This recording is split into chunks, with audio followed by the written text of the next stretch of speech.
Good afternoon. It's Friday. Thanks for joining us. And now at noon, we are bracing for storm chances later tonight and the possibility of rain this weekend. So what we're looking at here is future track, and you can see how the line of storms as they move through will impact our area. It's a busy day and a busy weekend with events all around town. So Sean is here with a look ahead. So the question is this something where you just need a little umbrella or a big poncho? It depends. It depends on the timing and depends on the location here. You mentioned the events. We are narrowing down our mini marathon and Rev Indy forecast, and I'm getting close to pushing out this blog here. So you're getting a little sneak peek of this bad boy. Let's start with today real quickly. We're seeing some breaks, and overall, I will tell you that a lot of today is going to be in great shape here. Not bad at all. Temperatures in the 60s to near 70 degrees.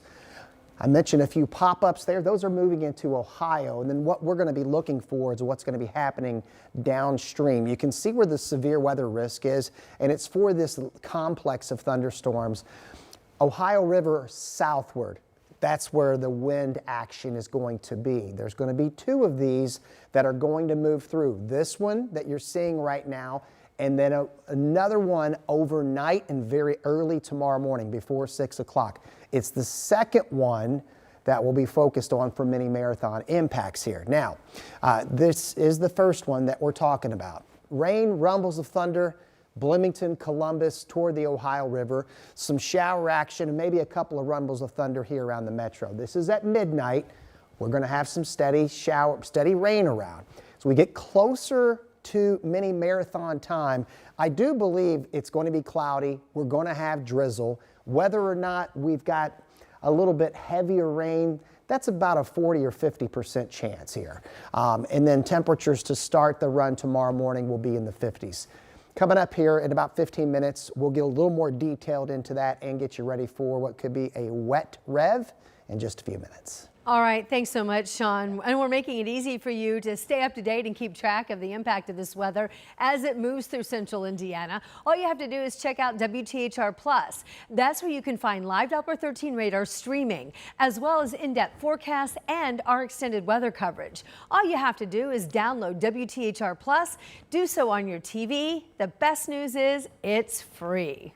A busy day for runners who today are converging on Indianapolis. They're all getting ready for the IU Health 500 Festival Mini Marathon tomorrow. So today, people are picking up their packets for the race tomorrow. Samantha Johnson's at Lucas Oil Stadium. This is the first time that the packet pickup has been at that facility. Sam?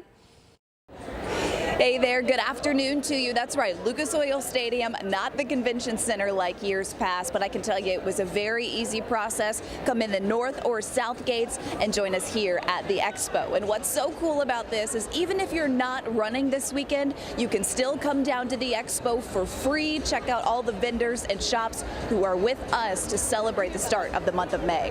Now we're expecting more than 20,000 participants to come through, pick up their bibs, pick up their packets. We're now in hour 3 of packet pickup here for the mini marathon, and if you still need to come out this afternoon, this thing runs until 8 o'clock tonight, so you've got plenty of time. We will have more live coverage of the preparations for the mini marathon later tonight on 13 News and of course throughout the weekend here on Channel 13. We'll send it back to you. All right, Sam, thanks so much. We'll check in later today. In the meantime, as she mentioned, this is the first year that we've got that expo inside Lucas Oil Stadium. And what is the expo? Well, it's a place where participants not only pick up their bibs for the race, but they can also visit more than 50 vendors for any of their last-minute needs. Several of the vendors are local, and we're told they're key to the event. We love to see the local vendors. We have a lot of running clubs and other races that are taking place. We've got some local vendors as well, so it's really exciting to have them a part of this and really showcase what they have to offer. Also, in the middle of all those vendors, you can pick up some 500 merchandise as well.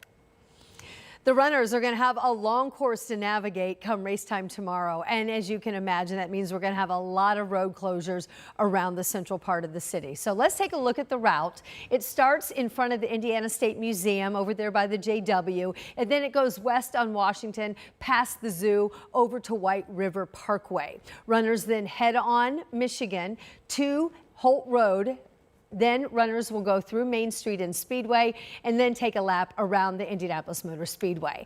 As they leave the oval, they'll then go back down 10th Street, south to White River Parkway, and then they'll go to New York Street where they'll finally finish. That's where the finish line is, and they'll have a big party waiting for them at Military Park.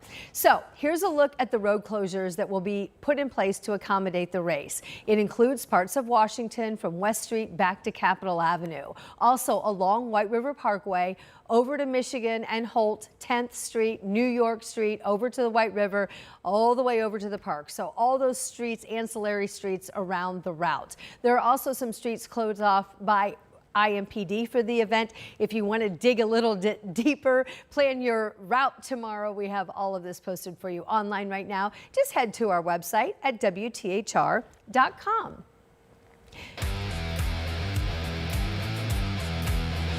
And beyond tomorrow's marathon and 5K, there are plenty month of May events on the schedule. So let's look ahead, shall we? May 10th, it's the Grand Prix and 500 Festival Kids Day. On the 23rd, Carb Day, the 24th, the 500 Parade, all of it leading up to Race Day, which is on May 25th.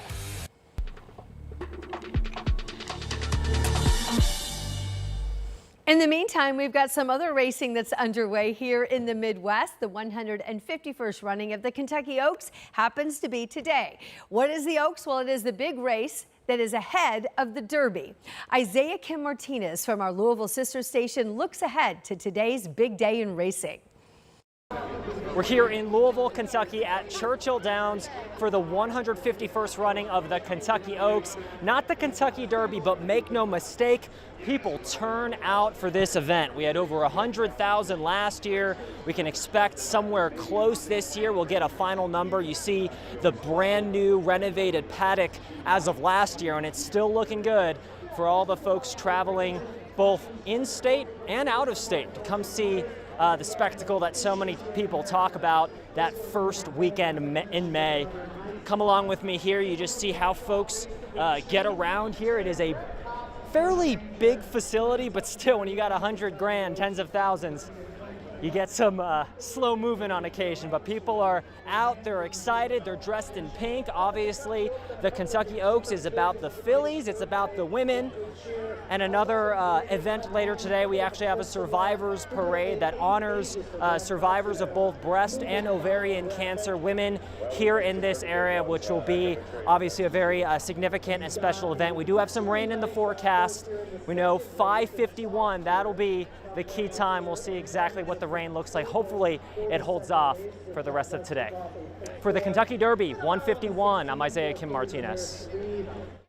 All right, thanks so much. Boy, you look dapper, and so does everyone around you. Well, don't forget, you can watch the most exciting 2 minutes in sports tomorrow. So the coverage kicks off at 2:30. The post for the Derby is at 6:57 tomorrow night. All of it is here on Channel 13. And we've got much more for you today on the Kentucky Oaks, starting with our coverage on 13 News this evening at 4 o'clock.